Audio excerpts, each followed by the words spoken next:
Hello, আসসালামু আলাইকুম। আমার নাম হচ্ছে সারা আজমিন।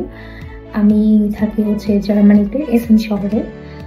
কারেন্টলি আমি এখানে একজন ফুল টাইম মাস্টার স্টুডেন্ট এবং এর পাশাপাশি আমি একটা কোম্পানিতে অ্যাজ এ ডেটা ইঞ্জিনিয়ার। আমার বেশ কিছু প্রবলেম ছিল, তার মধ্যে যেমন ছিল সুগার ইস্যু আছে আমার হালকা, তারপর হচ্ছে পিসিওএস ইস্যু আছে, আমার এনজাইটি ইস্যু আছে, একটু প্যানিক ডিসঅর্ডার ইস্যু ছিল, বেশ কিছু প্রবলেম ছিল যেগুলো আমি ফিক্স করতে চাচ্ছিলাম। On top of that yes, আমার হচ্ছে অনেক বেশি ওয়েট গেইন হয়, probably due to a lot of reasons, যেগুলো আমি আসলে ফিক্স করতে চাচ্ছিলাম। আমার food habit, sleep habit, migraine issue, everything. I think today আমার হচ্ছে 25th ডে ডিয়ার ডায়েটের সাথে, এবং at this point আমি অলরেডি 2 কেজি ওয়েট লুজ করছি আলহামদুলিল্লাহ।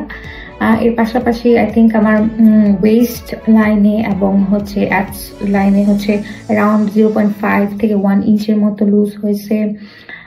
এর সাথে হিপ লাইনে 2 ইঞ্চের মতো লুজ হয়েছে। ঘুম নিয়ে খুব প্রবলেম ছিল, স্লিপ কোয়ালিটি নিয়ে অনেক প্রবলেম ছিল, অনেক ওভার থিঙ্কিং ইস্যু ছিল। এই জিনিসগুলো আমি খুব ড্রাস্টিক ইমপ্রুভমেন্ট নোটিস করেছি গত কিছু দিনের মধ্যে। আমার ঘুমের প্রবলেমটা অনেকটাই ফিক্সড।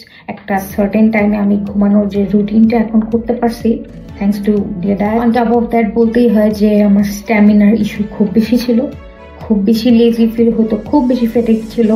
এই জিনিসগুলো অনেকটাই কেটে আসছে আলহামদুলিল্লাহ।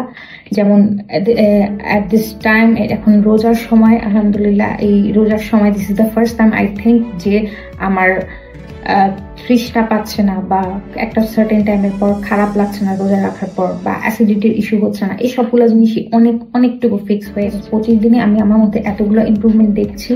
সো আমি কোয়াইট হোপফুল যে 90 ডেজের এই যে পুরো প্রোগ্রামটা, এই প্রোগ্রামটা শেষ পর্যন্ত আমার আরো অনেক বেশ কিছু ইমপ্রুভমেন্টস হবে। Thank you.